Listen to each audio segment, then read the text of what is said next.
You're a cute boy, Riley. I wanted to talk to you guys a bit about Poshmark, eBay, how that's all been going, kind of my ideas as well for this channel in general. My mom was driving and saw a dog on the side of the road, and it was a main road, and they didn't know, you know, what was going on, where he was from. He didn't have a collar. I'm trying to figure out, you know, how much money I want to have sitting in this at any given time, because I feel like that's not something that people talk about a lot. My rule number one is don't overpay. Rule number two is don't buy something you can't sell. Also the bears. I'm concerned about bears in general around here. Good afternoon, y'all. We are heading to the post office. I just got 2 sales, so I'll show you guys those on the screen. I sold a pair of Eileen Fisher wool pants. They needed a hem. The hem was coming apart, but hopefully they realized that in the listing, and sending those off. And then I also sold a Uniqlo down vest for $25, I think, and I had grabbed both of those at the bins, so about $1.50 or so into both of those. And I figured I would take you guys along with me for a few minutes. I have Riley in the car. I can't turn the camera right now, but he is like wondering where we're going. Hi, Riley. But wanted to swing by the post office, and then we're gonna go for a little walk outside. Riley, are you excited? He doesn't know where he's going yet. And get a little activity. I've been trying to be good about exercising a bit more, and you know, it's an uphill battle, but we're gonna do it. You wanna go to the park, Riley? Huh? You wanna go to the park? Yeah. Wanna go to the park? Huh? Have you ever seen a more excited dog? Huh? You ready? Have you guys ever seen a crazier dog? He's literally dragging me. Riley, you so excited? He acts like he doesn't get out much. My goodness. Yeah, we have this really cool trail. It's all old railroad tracks.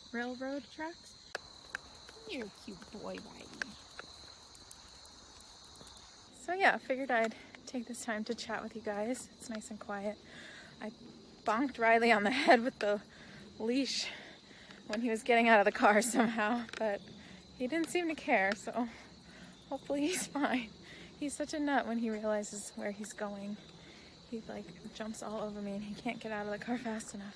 I have a bunch of videos still that I need to edit that are, of course, reselling related, and so if you guys are interested in that, I have more coming.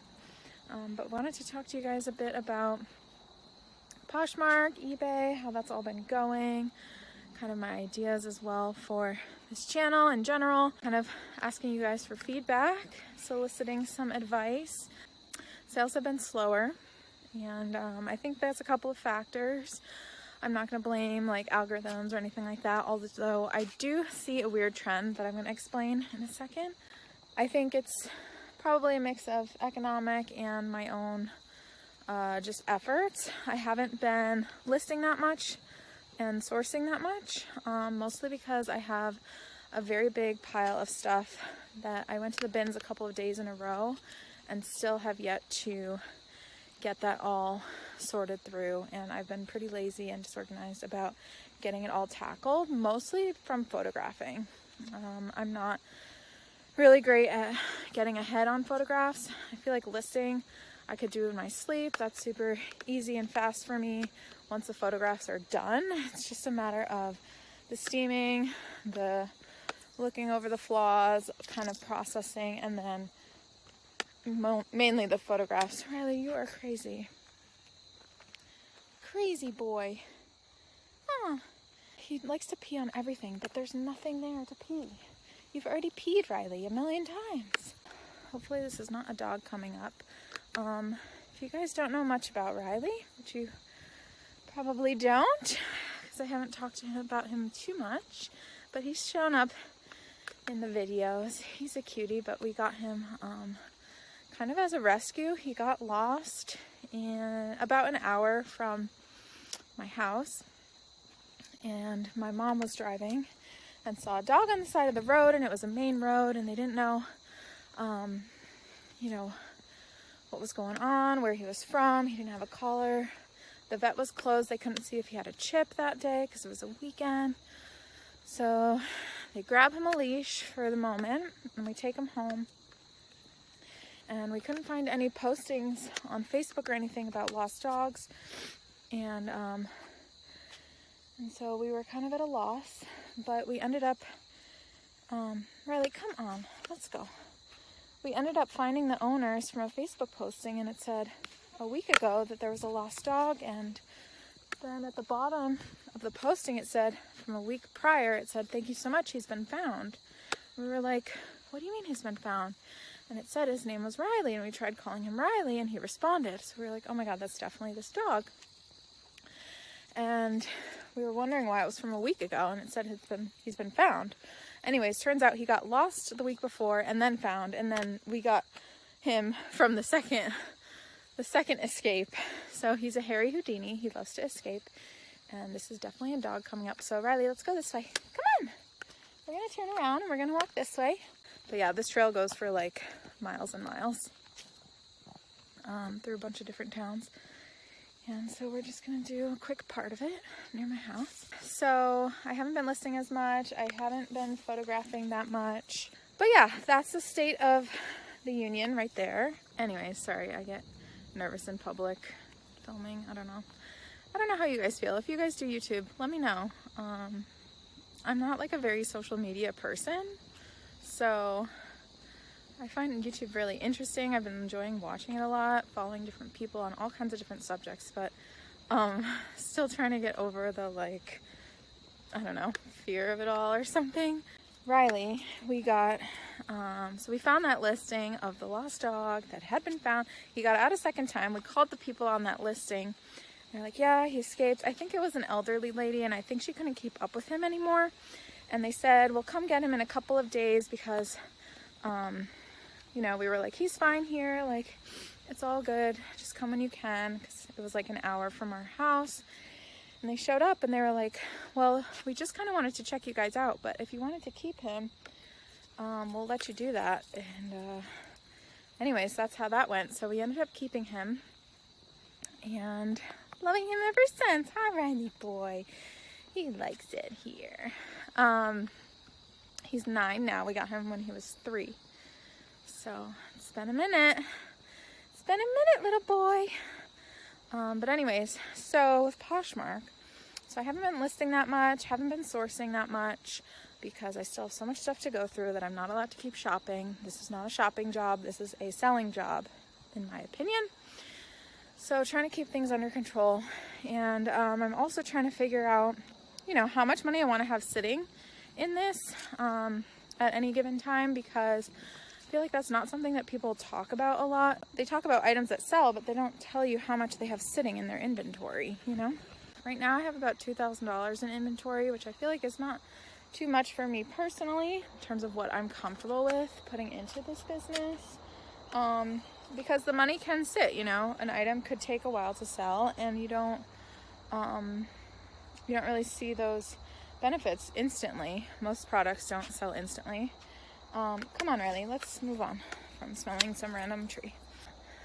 Riley's not the best trained.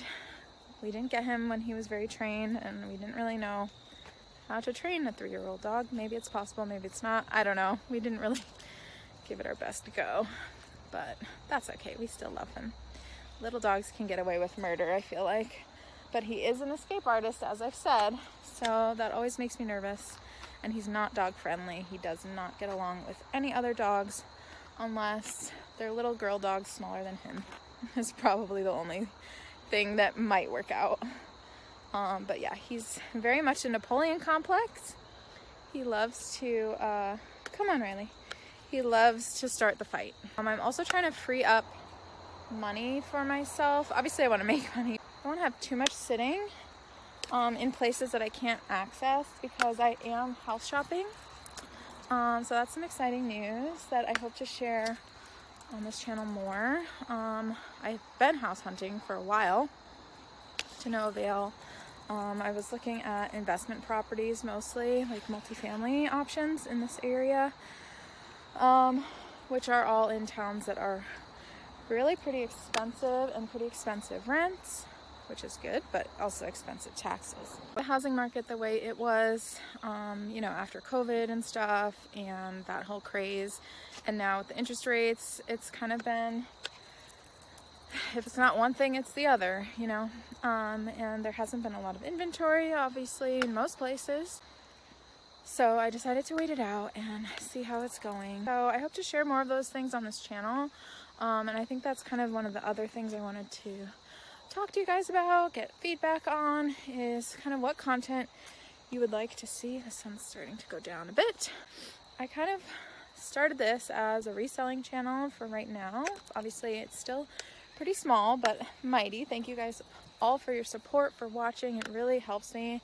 So definitely give this a like and subscribe if you're not already. But as I grow and kind of admire other YouTubers and what they're doing, and just kind of see what would make sense long term for me, in terms of content, in terms of how often I'm posting, in terms of equipment I would need, that kind of thing. If this is something that I am going to take more seriously and really try and grow, then just trying to assess everything. Oh, Riley, he always tangles me up.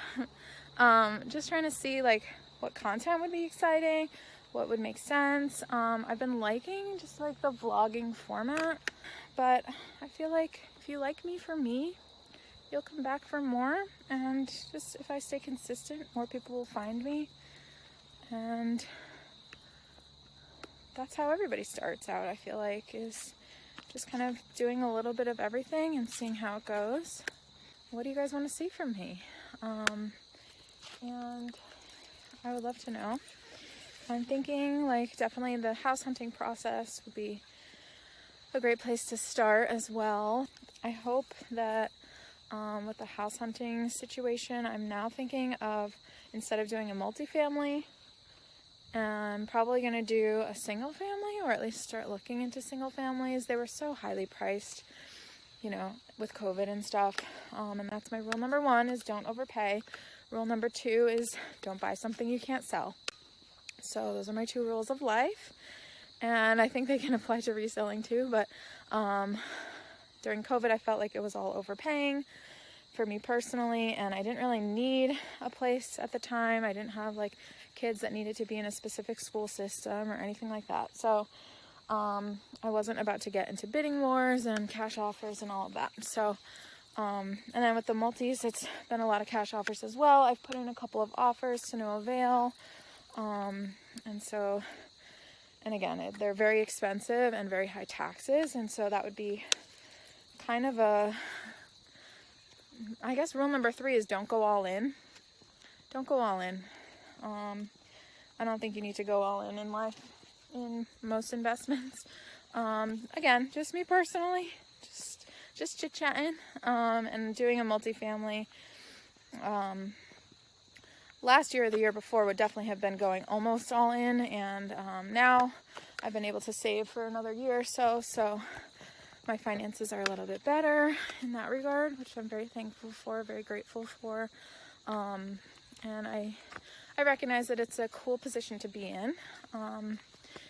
But yeah, real estate has always been something I've always thought would be on my list of pursuits in my life. I've always watched like those flipping shows since I was a kid. All the decorating, all of that stuff, but not just for the decorating, but just for the numbers of it all, for the investment of it all. And I think it's a very serious part of my like retirement plan, and just like financial goals, is to have some smart real estate investments in my future.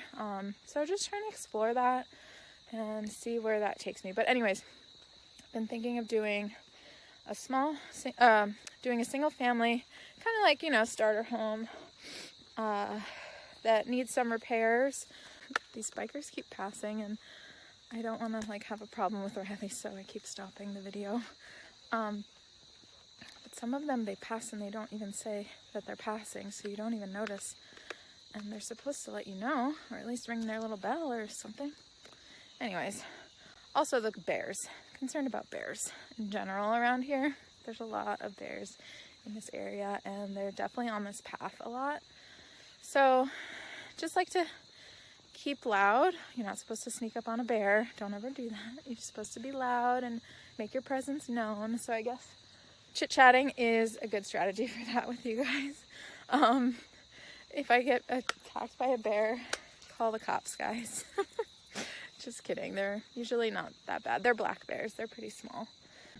Didn't even bring my pepper spray, so mostly concerned about Riley with the bear. He doesn't even like dogs, so I don't know how that would go. It would not be pretty. We almost had a bear run-in with him once. My mom did. It was an early morning run-in, but thankfully he didn't notice and it was all avoided. But they're in our hood. They're in around this area. They're cute though. They're smart. They can get into houses, cars, trash cans, everything. Everything. I don't want to do like major stuff, but like more cosmetic stuff. I'm willing to do kitchens and bathrooms, but I'm definitely not interested in structural damages or foundation stuff. If there's anything serious with layouts, that's kind of getting into another realm of stuff that I'm not really looking for in my first go around with this. So if any of you guys are in real estate or have rental properties or anything, I'd love to hear about it. Just kind of exploring what's next for me in general, figuring out like post-COVID life. It's just been a weird transition for me because my job is all work from home now, and even if I were to go into the office or live near the office, which is in the city, it would be kind of to no avail. There's nobody going into the office very, very frequently, just the occasional person here and there. Most of my friends, like 75% or more of my friends that were in the city have left and have settled in other areas all throughout, like DC, Florida, California, everywhere. So it's just been like a very transitional couple of years, and just things haven't been really progressing like I thought they would be, just personally, and mostly in terms of like the housing thing. Like this process has been stretched out, you know. Been looking for a long time and nothing has really happened. So I think it's time to switch gears, and I think the single family gear would be probably a better way to go and start exploring. You know, I know a lot of people are back at work, but a lot of corporate jobs are not, and mine is one of them. And so we are permanently able to work wherever we would like, come to the office very occasionally for like an event or whatever if needed, but we are able to be fully remote. And thankfully, I'm thankful that they allowed us that flexibility. It's been really great to not have pressure to move back or to rush to find an apartment or any of those things. But you know, it's the city is not what it once was for me personally, and maybe it's like that 7-year itch for me or something, but maybe one day I'll go back.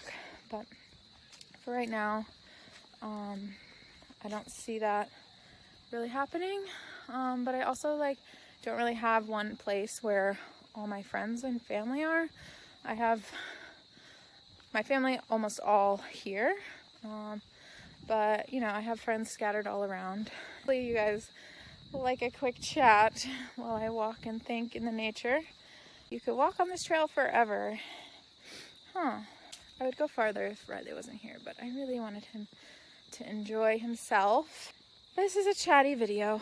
So what else is going on? So reselling. So Poshmark. I don't consider myself an expert, but I do think that after about 8 months or so, I've kind of figured out what's been working, what's not. And one of the things I do realize, and I think it's a little bit misleading on YouTube, is how much inventory you really need and how much money you really need to have in inventory in order to make the kind of sales that some of the bigger YouTubers make with bigger audiences. And so right now I think I have like 600 items or so on my spreadsheet, 600 to 700 items on my spreadsheet that are unsold. That doesn't mean they're all listed, it just means they're all in my spreadsheet. One of the things that I wanted to make sure I'm being transparent about is I feel like it's easy to get ahead of yourself in the shopping part and find all of these things that you think will sell well, especially when you're new and you're not really figuring out all of the like brands yet and stuff like that, and you're definitely gonna make mistakes, which is all fine. I've made a lot of them, and hopefully I've kind of voiced most of those to you guys if I realized things were a mistake. Like, how could you still be peeing? He's been peeing this whole time, guys. Half the time, like one drop comes out. It's ridiculous. Ridiculous, Riley. Let me show you these trees though.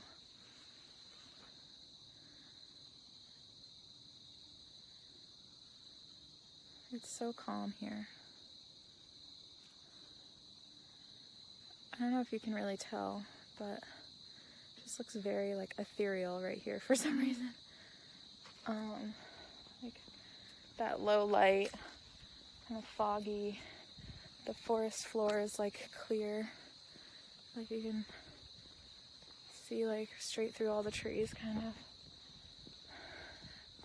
Anyways, so yeah, that's the Poshmark situation. I have been realizing though, I meant to say this earlier, is I won't get any sales for a while, and then like I'll get like 2 or 3 sales within like 10 minutes of each other. Have you guys been seeing that? I'm very curious if this is like an algorithm thing, but my closet is sharing pretty much constantly, like 12 times per day or something, and I'm really curious if any of you guys have noticed that. I just find it really suspicious. It's always items too that don't really get a lot of attention. They're not like amazing items that should be flying off the shelves. They're just like regular things that don't get any likes. I mean, they get likes, but they get a couple likes or whatever, but they don't really get any offers or anything like that. And then all of a sudden, like I get like 2 things in a second. It's really weird. It's happened to me like 3 or 4 times in the past couple months. I've realized. Still trying to pee on everything. You're such a boy. You're such a boy, Riley, trying to mark your territory or something. Goodness. Yeah, I think it's important to not get too caught up in the shopping, not get too caught up in the inventory, and really keep track of how much you have sitting in inventory versus how much you're actually selling. Because otherwise you could bloat yourself up basically, and you start buying more than you're selling, and then all of a sudden you're like, shit, I have $3,000 in inventory. How did that even happen? And maybe that's fine for you. I have no idea. That's up to each person. But for me right now, I'm going to focus on getting through the items that I have from the bins. I also have a ton of stuff from friends and family that I still have to list, and that's going to be like commission based, like they can keep some and I'll keep some. And then I also have to do some relisting too. I'm still not convinced that relisting helps. I'm not really sure. I haven't done it that much. So, and also cross listing. I do want to cross list more to eBay, focus on that, because as one platform slows down, it's nice to have a different one. Most of the big sellers that I've been seeing have eBay as a significant part of their sales, and right now it's an insignificant part of my sales. So yeah, that's that. It's kind of the other thing that I've been considering is if I am going to take YouTube seriously, the kind of next phase for me and some of the things that have been holding me back are equipment related. I also have an older iPhone, and it is time soon to get a new one. And if I'm gonna get a new one, should I just go all out and get like, what is it, the 14, and just get the latest and greatest, because I am the type of person that tries to keep their phones as long as possible. And obviously the quality is not great, and especially considering what's out there now. And I have a DSLR, but the focusing is really annoying on it. Picture is really crisp and clear when it is in focus. It doesn't do well when you're changing your scene or changing your position, anything like that. I don't know how it would work with any sort of like vlogging format. Yeah, I'm so grateful for all my subscribers. Thank you guys so much. I am actually pretty impressed I got up to this point so far, especially with some of my video quality and stuff. Some of my old videos might have to get deleted once I get big and get embarrassed of what I was doing before. But yeah, just trying to keep things interesting, keep things creative for myself, and I think it's a fun project to just document things along the way, share it with others, share information. But yeah, thank you guys so much for watching. I hope you got a little something out of this, just feeling a little introspective today, I guess you could say, and just hanging in the nature with my doggo. And if you like any of that reselling, real estate, personal finance, maybe kind of topics, categories, just different video ideas, and just going through life, I hope you will consider subscribing, giving this video a like, and yeah, thank you guys so much for watching. Talk to you guys in the next one. Bye. Say bye, Riley. Riley, say bye. He is so on the move.